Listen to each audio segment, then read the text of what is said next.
Good evening. Welcome to our continuing series on Judaism's most important prayer called the Shemona Esrei, the 18 benedictions.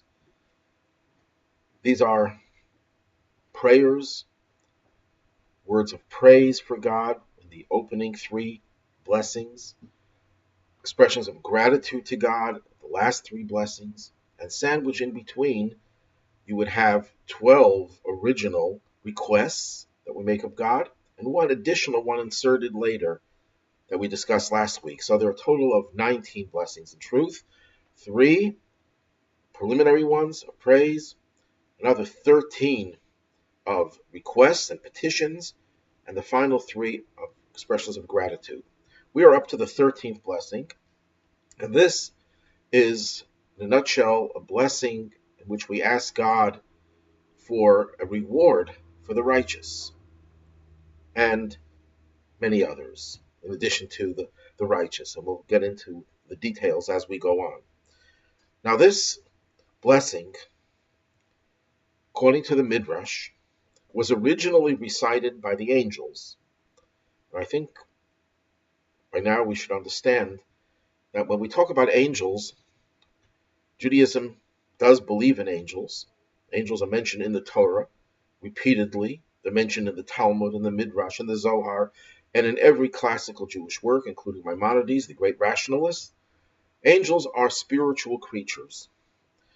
But these are spiritual creatures that are in tune with the nature of the world. So that when we say that the angels say something, and they were the originators of this blessing, that means that this blessing was somehow introduced into the very the nature of the world, lack of a better word. Ingrained in the natural pattern, you have this expression of gratitude. And when did this happen? When did nature absorb this type of expression of gratitude and request of God? So according to the Midrash, when Jacob was told by God that he should go to the land of Egypt, go down into Egypt, and that Joseph, his son, will keep an eye on him, and he trusted in God, and of course God's promise to him was fulfilled, that's when the angel said, God is the one who rewards the righteous. He is the one who supports the righteous. That the righteous could trust in God. This blessing follows the blessing that we discussed last week, in which we ask God for retribution of the wicked. This was the additional blessing that was inserted centuries later after the original Shemona Esrei was composed, in which we ask God to deal harshly with the informers, with the heretics, and all those people who threatened the very survival of the Jewish people and of Judaism. Now, let's go through a few of these blessings to see the sequence. The first blessing that deals with communal and national affairs, because we did discuss in past weeks that the requests are divided into personal requests, 6 personal ones, another 6 communal ones, and the 7th is an all-encompassing one. So let's go through the communal ones. The first one was we asked God to sound the shofar for our freedom, to bring about the redemption.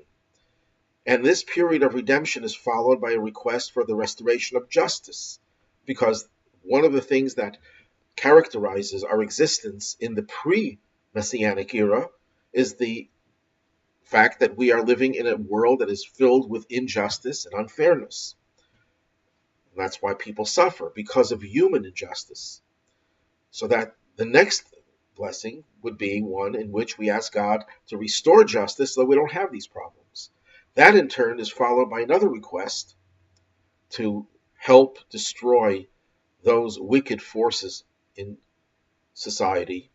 Once you have justice, you can deal with the evil that exists in society. Once you get rid of the evil, then you have to focus on the positive. Then you have to focus on the good. Because once you get rid of the obstacles, you could cultivate and work to nurture the positive. And that's where we're up to now. This is a very, very positive and beautiful blessing, in which we ask God, may your mercies be aroused. God, our Lord, or Lord our God, depending on your translation, on behalf of the righteous, on behalf of the pious, on behalf of the elders of your people, the house of Israel, on behalf of the surviving remnant of their hall of learning or of their scholarship or their scholars, on behalf of the righteous converts or proselytes, and upon us. Grant ample reward to all who truly trust in your name, and place our lot among them.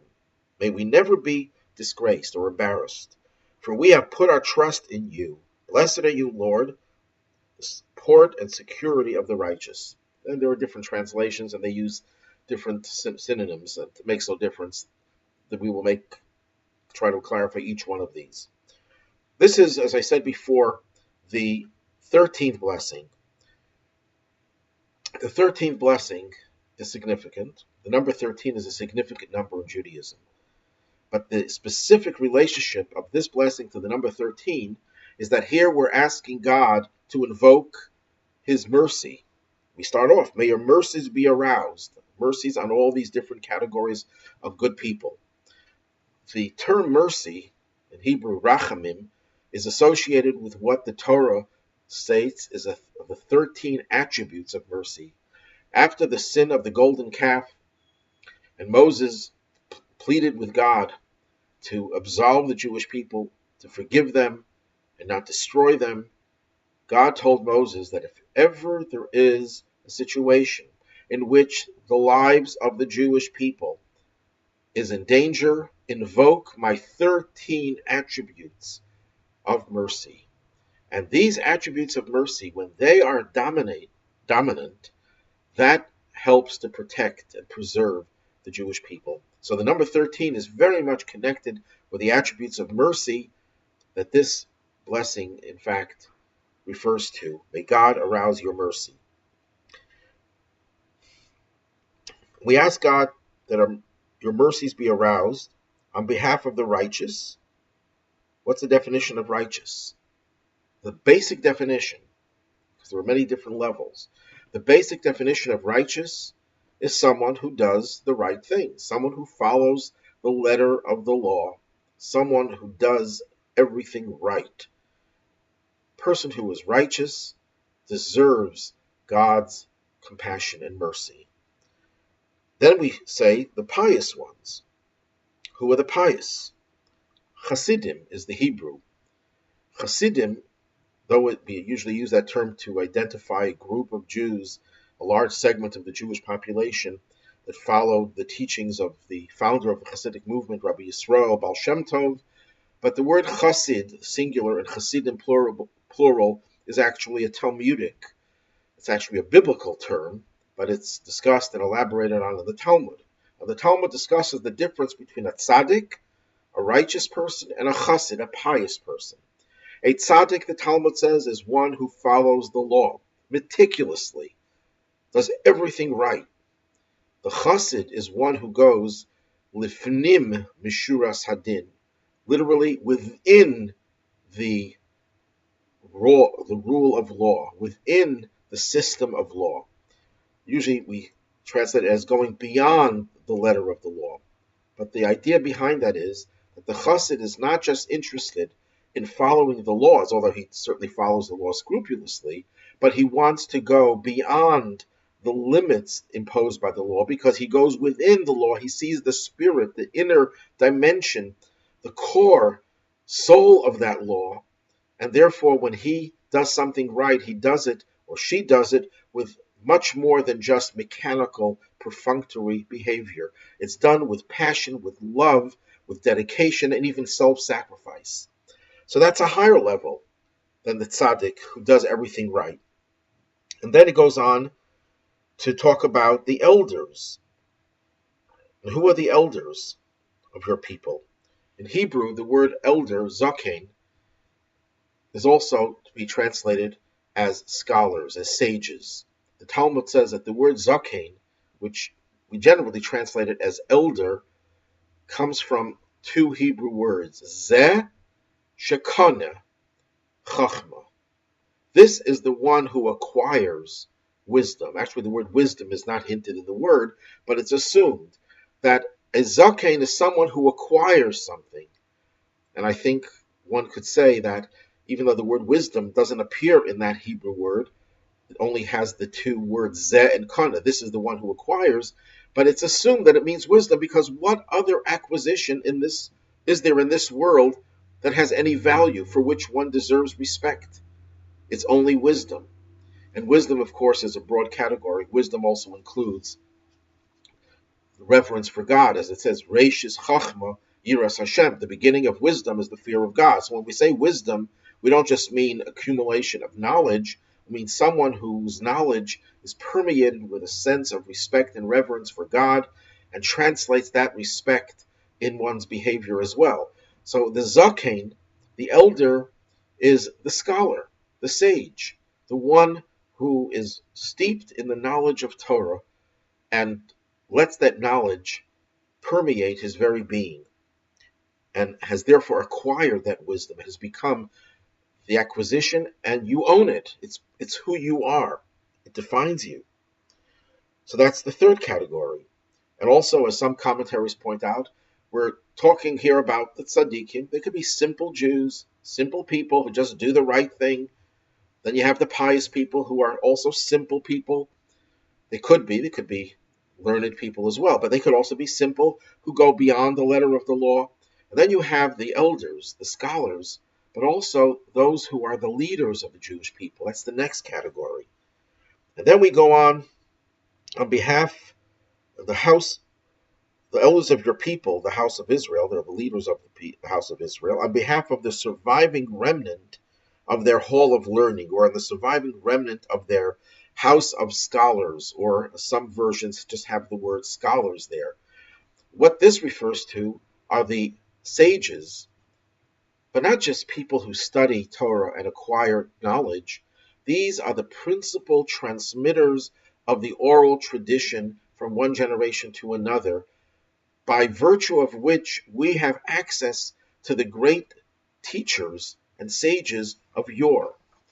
Because you could just sit and study in a library or the comfort of your home day and night, but you are not transmitting the knowledge to others. You could also be a teacher and transmit the knowledge to a limited number of students.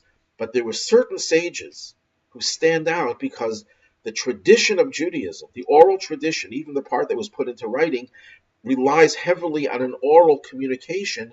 These are the people who allow us to get to know the remnants of the scholars.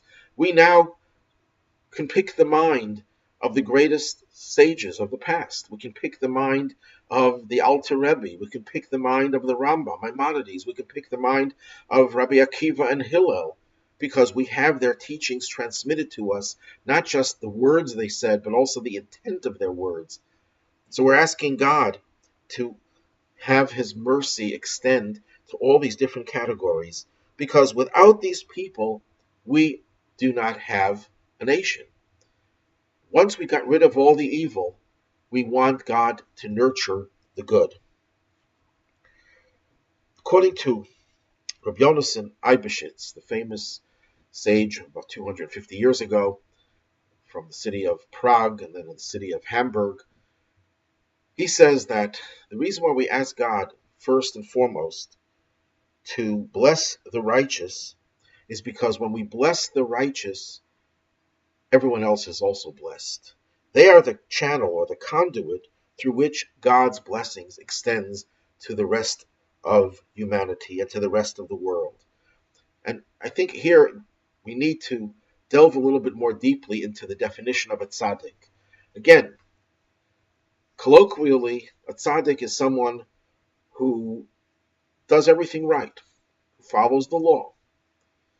In Maimonides' writings, a tzaddik, in terms of how God judges us, is someone whose virtue outweighs their iniquity. They have more mitzvahs than sins, and more doesn't mean only quantity, it's also quality, as Maimonides explains. That is a tzaddik in terms of the way they're judged. They're judged by the majority. But the true definition of tzaddik, the way it's explained in the Tanya, is someone who has so transformed his or her personality, that they do not have a Yetzer Hara. They got rid of, and sometimes even converted, their evil inclination into good. In other words, a tzaddik is someone who not only doesn't do evil, not only does everything right, but is someone who doesn't even have the desire for anything evil. Someone who has completely mastered the art of transforming his or her personality, not just someone who has transformed one's behavior. It's more than just a behavioral thing, it's a transformative thing. That is the type of tzaddik who is such a receptacle to the spiritual energies in this world. They are so receptive to God's energy and light that they could channel God's blessings to the rest of the world. Because the truth is, we all are in the presence of God. God gives us all life. Our very existence depends on God. But we're not receptive to God except in special occasions, Yom Kippur, other times in our lives that we feel open to something godly and spiritual. The tzaddik doesn't have any impediments, has no obstacles, so he is receptive to the divine energy that is coursing through the world, and therefore, since he has access to that divine energy, he can feel it, he could channel it to others as well. This is the real tzaddik. The Rebbe, for example, is the ultimate example of what a tzaddik is, someone whose blessings materialize. The Talmud says that if someone is ill in your household, God forbid, go to the chacham, to the wise man. But wise doesn't just mean smart. It means the sage, the spiritual person of your community, and let him pray for you. Now the question is, why does he have to pray for you? Why can't you pray yourself? And doesn't the Torah say that we're not supposed to pray to any other intermediaries? In fact, Maimonides establishes that as one of the 13 principles of faith. And even though this is not the main subject tonight, I think it's very important to clarify this matter, because the difference is that if we make an angel an intermediary, we're using something else through which we try to connect to God. We don't need an angel. We don't need any intermediaries. We have a direct link. The tzaddik, the real tzaddik, is a direct link, because the tzaddik and us are connected by our souls. The Chassam Sofer, one of the great legal authorities of the 19th century, explains, based on a passage in the Jerusalem Talmud, that the human body is a perfect analogy for the structure of the Jewish people. There are different organs in the body. We have brains, we have a heart, we have vital organs, and then we have other parts of the body down until, of course, the toenails. Now, if someone stubs his toe and screams, ouch, who really understood that there was something that was painful? Not the toe, it's the brain. It's the head that understands and feels the pain of the toe. So the toe channels the message to the head. No one's going to say the toe is making the head or the brain as intermediary. The brain feels it more than the toe. That's what really feels it. It's the brain, not the toe. Well, the same thing is true with us as a people. We're an organism. The tzaddik, the Rebbe, is the brain, is this head soul, the heart soul, that is really sensitive to our needs. So when we connect to the tzaddik, what we're doing is we're actually having a healthy relationship with ourselves, because that soul is a part of ourselves. And therefore, if the tzaddik is healthy, and we have a healthy relationship with the tzaddik, and I'm talking now about the higher level tzaddik, then that channels all the blessings to everyone else. There's a passage in the Talmud that states something that you would think is a radical statement, but this is in the Talmud, that God could decree something. The tzaddik has the power to annul God's decree, of course, by God's own consent. God gives the tzaddik that power, and the tzaddik decrees, and God abides by his decree, and God fulfills it. So what's very important in this blessing, and the focus of this blessing, is the role of the tzaddik in our lives. Yes, we have a direct connection to God, and our relationship with the tzaddik is what cements that direct relationship. It doesn't put himself in the way. It's not an intermediary that separates and a barrier. It's an intermediary that connects us and makes us one with God. Then we say that we want God to bestow his mercies on behalf of the righteous converts. The Talmud tells us that in the Torah, where it talks about respecting the elders, right after that it talks about the convert, the way we have to treat a convert.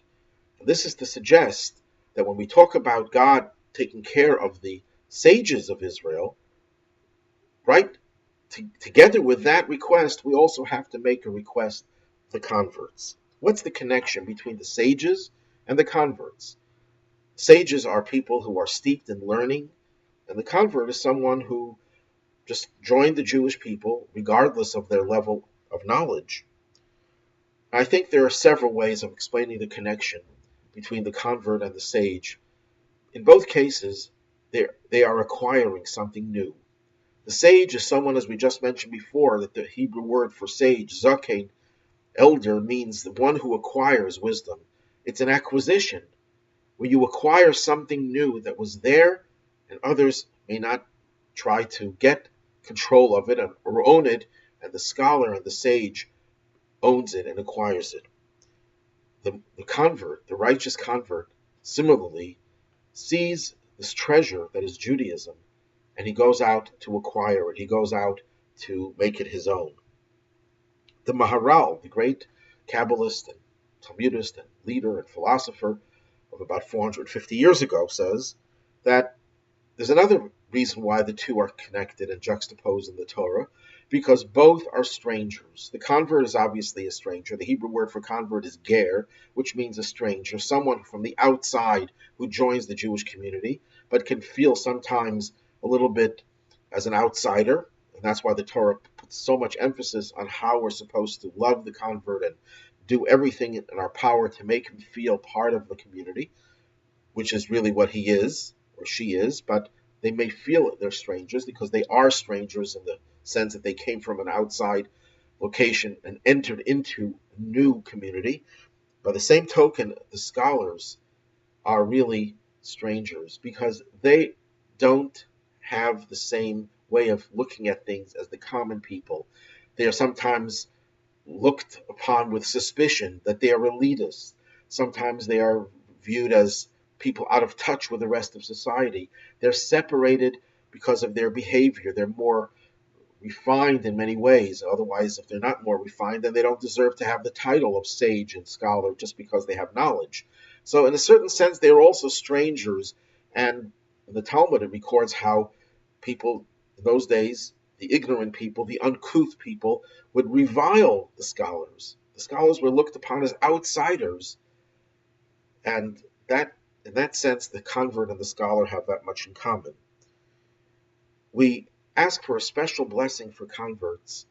And the reason for that is, number one, converts, because they are strangers, and because they are sometimes downtrodden, they are very often lumped together with the poor, with the orphans and the widows, because in very many cases the convert is not treated with the proper respect. And the Torah goes out of its way dozens of times, 36, 46 times, to admonish us how we should treat a convert or how to look up to the convert and not look down. There's a famous responsum, a famous letter that Maimonides wrote to a convert whose name was Ovadia, same as his biblical namesake, the prophet Ovadia, who was also a convert.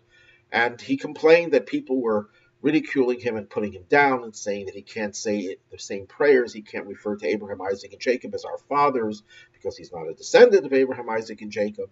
And Maimonides comforts him and tells him he could say the prayer, but at the end, he adds this caveat. He says, while we, those who were born Jewish, trace ourselves back to God through our fathers, Abraham, Isaac, and Jacob, you have a direct link to God, the one who said and the world came about. So Maimonides went out of his way to not only comfort the convert that he is equal, but he has a certain advantage. And that's why we make a special effort in asking God to show mercy to the convert. In fact, there's something different about the way we're supposed to love the convert. Maimonides mentions that we're supposed to love our fellow as ourselves. That refers to loving every Jew as ourselves. Loving every person is also part of Judaism, as it says in Ethics of the Fathers, but there's a special mitzvah to devote special love and attention to members of your extended family, the Jewish people. So the convert is included in that, no question about that. But in addition to the general commandment to love your fellow as yourself, which includes the convert, there's a special commandment to love the convert. And Maimonides writes, by doing so, you're loving God, because loving God and loving the convert are connected. What this seems to be suggesting is that while loving our fellow is something that ideally should demand a sense of love, of passion for another, but in a practical sense, it means we have to do good things for others. We don't want others to harm us, and we don't harm them. We want them to be nice to us, so we're nice to them. And then maybe in the course of our lifetime, we can develop a real love for all of our people. But the convert, that love has to become a real love even in the beginning. You have to focus directly on that person's qualities, just like you have to focus on God's qualities to love God. You have to focus on the convert. And the quality of the convert is that he voluntarily joined the Jewish people. The convert has no obligation to become Jewish. It's a matter of choice. And for that, he is to be loved and respected, and we pray for him specifically. And then it goes on,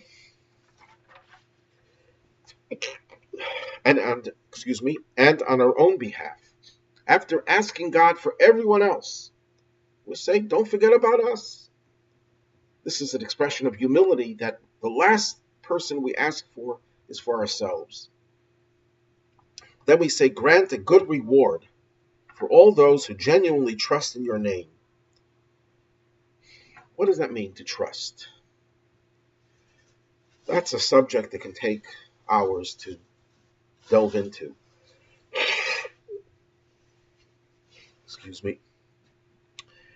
But just basically, as it has been said, I believe it's Nachmanides who says, not everyone who has faith has trust, but everyone who has trust has faith. Faith could simply mean, I believe that there is a God, an all-powerful God. And then one can go living one's life totally inconsistent with that faith, or in a way that the faith does not inform your behavior. That's faith. You do believe, just like I believe that there are certain events happening some other part of the world, but it doesn't affect my life. It's distant. It has no relevance to my life. That's a very low-level faith, but it's still faith. And if I had to put my money and bet that there is this thing going on, or that this country has this scenery, even though I've never been there, but I've heard about it, I've read about it, I would put all the money in the world on that. I know for sure that it's true. Faith is not something that is to be taken lightly, even if it's the lowest level. But will I put my life on the line? Will I put my trust in that thing? Maybe not. Probably not. Trust means that I'm willing to put everything on the line for that thing that I trust. A little bit deeper than that. In relation to our relationship with God, I believe in God, and I will ask God for things as we do in our prayers. That doesn't mean that I trust that God will give it to me. Trusting in God means that you believe that God will give you the things that you're asking for, and that everything will be good. Yes, things don't turn out always the way we ask, and then we say, well, we don't understand God's ways. We don't lose our faith. But trust is where you feel so comfortable with God, where you put yourself in God's hands, and therefore God is guiding your life, and therefore everything will be good. And the person who puts himself in God's hands, that itself creates a mechanism for that need that you have to be realized. That, in a nutshell, is the difference between faith and trust. But then we're asking for a reward for all those who genuinely trust in your name. Why are we asking for a reward? We don't generally do things for reward. It says clearly in Ethics of the Fathers, don't be like a servant who serves his master with the understanding or the condition that he will get a reward, but serve your master without the intention of getting a reward. Do it out of love, Maimonides says. Then you do it not for the reward. And to say, well, maybe it's for a spiritual reward, Maimonides makes it clear that the ideal person doesn't ask for a spiritual reward either. Does good only because it is good, because God said so. You don't need the reward for you to do it. The reward will come, but it's not what you're looking for, ideally. So why are we asking God for a reward? And the simple answer is we're asking the reward for the others. We're asking a reward for the people who don't look for reward. It's precisely the people who don't look and care for the reward that we do care for them. And that's a very important distinction one has to make. That while you may not ask God for certain things for yourself because you're content, you're satisfied with what you have, you don't need any more, you don't want any more, but that's not how you relate to others. For others, you ask for everything. There was a great rabbi, perished in the Holocaust, a man who was ascetic, hardly ate or slept, didn't indulge in any type of material pleasure, physical pleasure, was a very, very spiritual person, a holy person. But when a child that was a guest in his home wanted a certain type of delicacy, he searched all over town to find that delicacy for that child, wasted a day, you could say. Very busy man, involved in major activities, spiritual activities, but someone else's desire, as long as it's kosher and proper, was his command, was his passion.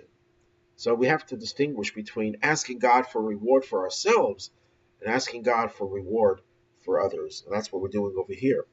The fact that we will also be beneficiaries of it, we don't spurn reward. But there's also another dimension. When we ask God for reward, we're not asking because we want the reward, but we want whatever we do right should not just be in a conceptual, theoretical world. It should have tangible results because then it demonstrates the consistency of that spiritual ideal. In other words, when a person has a spiritual goal, it has to, in an ideal world, translate in a physical benefit as well. That demonstrates the veracity, the truth, the consistency of that spiritual thing. In an ideal world, good people spiritually will also be rich people spiritually, will also be rich people physically. If you are a golden person, in terms of your personality, you will have a lot of gold as well. But we're not living in a perfect world where there's a synchronization between the spiritual and the physical. And then we ask God, God, give us the reward. In other words, let the world see that everything in this world is a reflection of the reality of God and of the spiritual achievements of people. I think in one of the earlier classes I mentioned a question that I once heard someone ask, why is it that we don't ask for children in this prayer? And I gave an answer that it might have been expressed, at least intimated, in one of the earlier blessings, the one in which we ask God to see our suffering, which is an expression that was used by Leah, Jacob's wife, when she had a child. But I just found one of the sources of this question. There was a Radziner Rebbe who asked the question why the request for children is not mentioned in this Shemona Esrei prayer. And his answer is that when we ask God for the reward, a good reward, I mean, isn't every reward good? But in good, there are different levels. The greatest reward one could ask for is for children. People will give everything away if if they know that that can give them children and good children with good health, bringing them nachas, bringing them pleasure and fulfillment. So this good reward could be extended to mean to have children. And then we go on, those who genuinely trust in your name. What do we mean by genuinely trusting? Yeah, a lot of people pay lip service to trust, but they're hedging their bets. I'll give you an example. There's a story told of a rabbi who gave a sermon about trust in God, and one of the congregants went out and bought a lottery ticket, and the prize was 100,000 rubles. And he meets the rabbi in the street, and he looks very happy. And the rabbi says, "Why are you so happy?" He says, "Because I'm going to soon be rich." He says, "How do you know you're going to be rich?" He says, "Because I listened to your sermon, and you said if you trust in God, God will give you whatever you need. And I bought this lottery ticket, and I'm going to win 100,000 rubles." And the rabbi says, "Wow, I'm so impressed with your trust. You really believe that you're going to win?" "Yes, I do." He says, "Wow, that's an incredible ticket you have there. Can I buy it for 50,000 rubles?" And as soon as he hears 50,000 rubles, that was a sum he never saw in his life, could never have imagined that he would ever have, he took out the ticket and was ready to give it to the rabbi. And the rabbi said, the ticket is worthless. If you knew that you were going to win tomorrow 100,000 rubles without any question, how would you be so eager to give it away for 50,000, to lose 50,000? That means that your trust was not really 100%. So we're asking God to reward those who genuinely trust in your name. That's a very tall order. That's a very, very high level. And we're asking for these very, very holy people that they should be rewarded. And then we say, but what about us? Let us share their lot. What does that mean, share their lot? The simple meaning is that, yes, we're not so deserving, perhaps. We're not so righteous. We're not so pious. We're not so learned. We're not such great leaders. We're not the converts, righteous converts who leave everything behind to become part of the Jewish people. We don't have this genuine trust, but let us share their lot. Let us reap the benefits from these righteous people, because we are connected to them. So we give our share to the tzaddik. We give of ourselves to the tzaddik. We give our behavior to the tzaddik, which means we try to emulate him. We give our emotions to the tzaddik. We try to adopt his emotional qualities, his love, his compassion, his care for others. And we try to give the tzaddik also our mind. We try to understand his teachings. When you give your soul to the tzaddik, then the things that come to the tzaddik then filter down, trickle down to the person who's so connected to the tzaddik. The story is told, true story, of one of the Hasidim, of the followers of the Alter Rebbe, the first Chabad Rebbe. And he would usually travel to the Rebbe several times a year. But one year he couldn't travel because he wasn't well. And he's sitting with his friends and his students, and they're farbrengen. That's a Yiddish term. It means they're sitting together at a Hasidic gathering with song and discussion of spiritual ideas. And at one point he becomes very, very serious, and he says, "Oi, Rebbe!"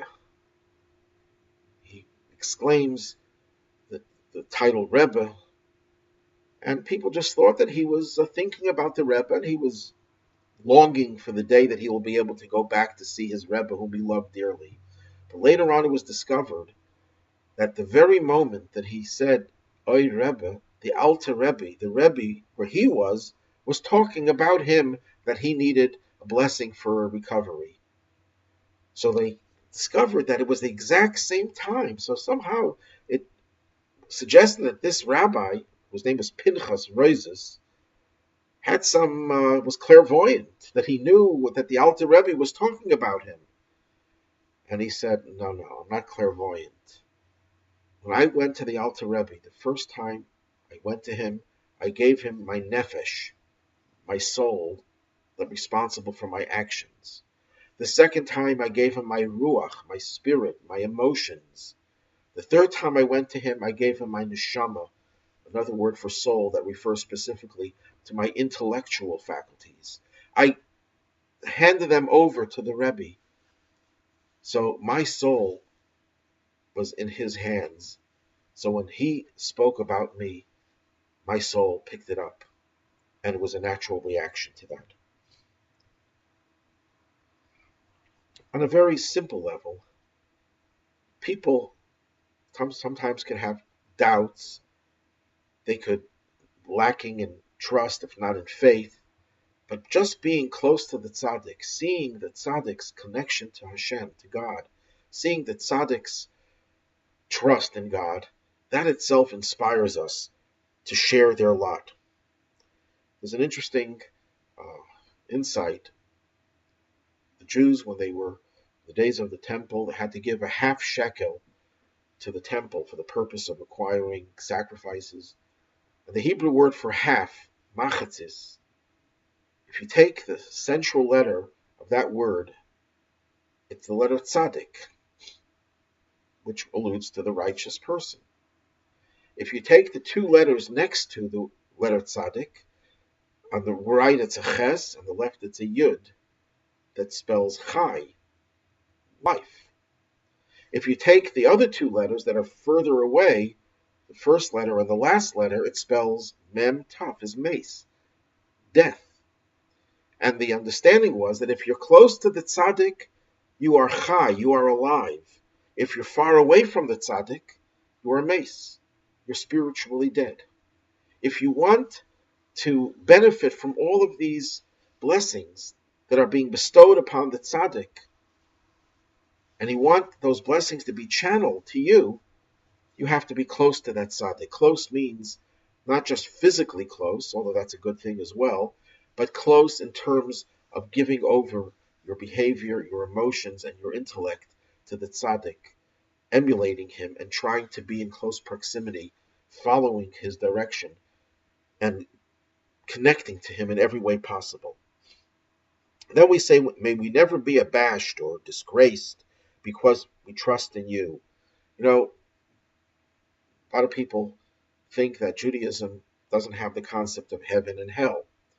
Well, we do have the concept of Gehenna. Gehenna is a place where the soul goes through a purification process. And that purification process is described metaphorically as fire. Of course, there is no physical fire because the soul is not a physical entity and fire can't affect a soul. But what is the idea of Gehenna? One of the ideas behind it is shame and embarrassment. When we come to the world of truth and we see truth and we see how far from truth we're embarrassed. That feeling is more painful than fire. That's the purification process, that embarrassment. Well, if we have trust now, we're not going to be neat. We won't be embarrassed then. The embarrassment only comes when we lack that trust today. And therefore we say, we'll never be abashed, we'll never be embarrassed or disgraced because we trust in you. We always had trust. I'll give you a simple analogy. If someone promises you something, says, I'm going to give you this by this and this date, and time goes by and the person doesn't show up, and you begin to have doubts. And you begin to start talking, I don't know if that person is for real, they promised it, they're not that, they're probably not going to do it, they forgot, or they never really meant it. And you say some pretty nasty things about that person who is going to promise to do something very nice for you. And then the last day that they said they would arrive by that time, they show up with this elaborate gift or whatever it is, and you're so embarrassed that you spoke ill of them, not just because you spoke ill of them, but because you lacked the trust. You lacked the trust. And sometimes people who lack trust in others, it could be because they were burnt by people who are charlatans. But sometimes it's because we lack trust in ourselves. We don't feel that we have that reliability. So it's embarrassing. The lack of trust is a reflection of on ourselves. And we say, may we never be abashed never be embarrassed because we trust in you. Blessed are you, God, God, the support and the assurance of the righteous.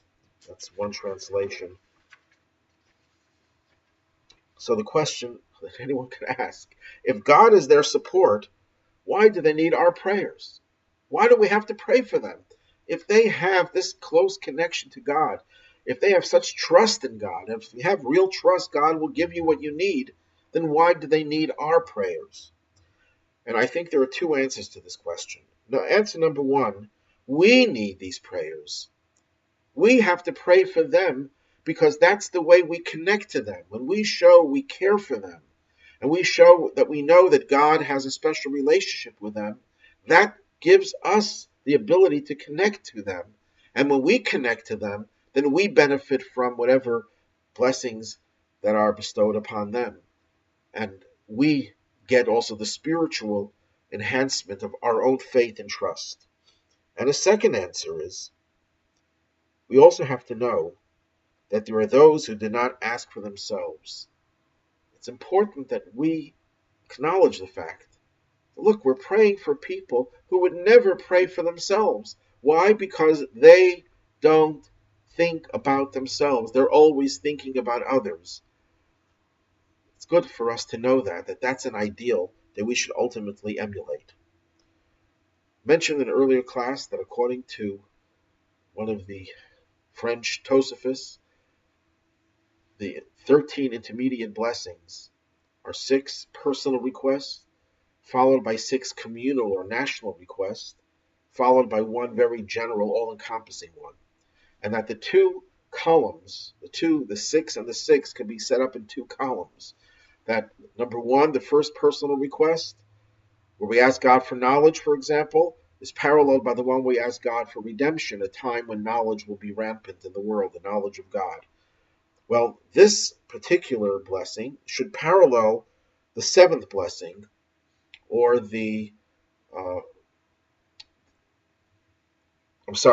blessing, not the 7th blessing, the one in which we ask God for healing.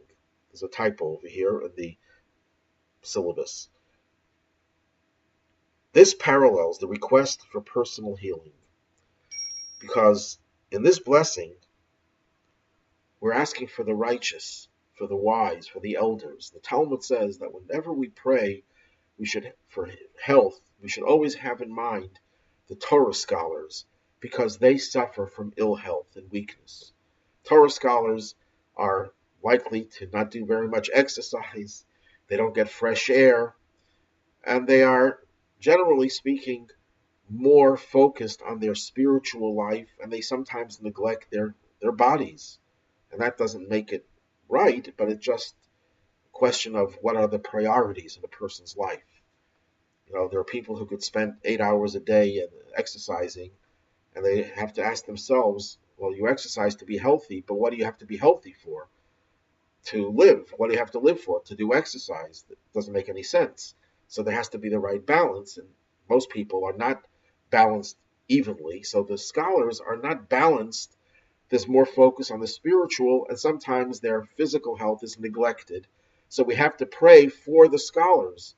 So this prayer is the communal one, where we're not praying just for individual health. We're praying for the leaders of the Jewish people, that they should be healthy, and not just healthy physically, but healthy spiritually. That means that their connections to us should be strong connections, because what is good health in the physical sense? It's when all the parts of the body work together in harmony, and there's no occlusion, there's no obstacle between one part of the body and another.